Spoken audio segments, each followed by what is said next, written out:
Kathy, we've come a full 360 since Friday here in Europe. On Friday, remember, we touched the highest since October last year, and this morning it's been a strong rally across the board, with the FTSE right now up about 0.75%. It's a pretty similar story for the CAC and the DAX. Now, the DAX had a bit of trouble kicking off this Monday morning. Unfortunately, wasn't the start of the week blues. It had a whopping 18-minute, 49-second delay at the open, and the problem there was technical, but it really hasn't stopped the DAX, as you can see, from participating in this rally.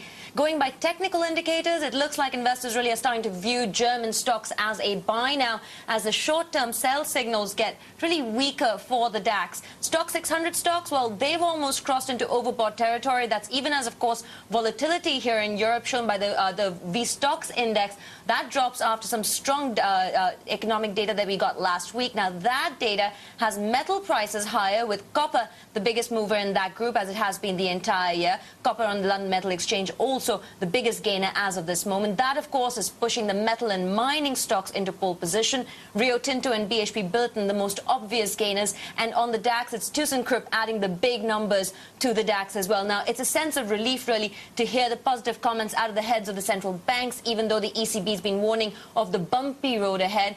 All that's been positive for the euro, though the pound, in the meantime, is being touted by RBS as the weakest link in the currencies as we head for a recovery. UBS, in the meantime, saying earnings in Europe have entered a, quote, new bull market thanks to aggressive cost-cutting and a forecast rebound in revenues in the second half. Scarlett.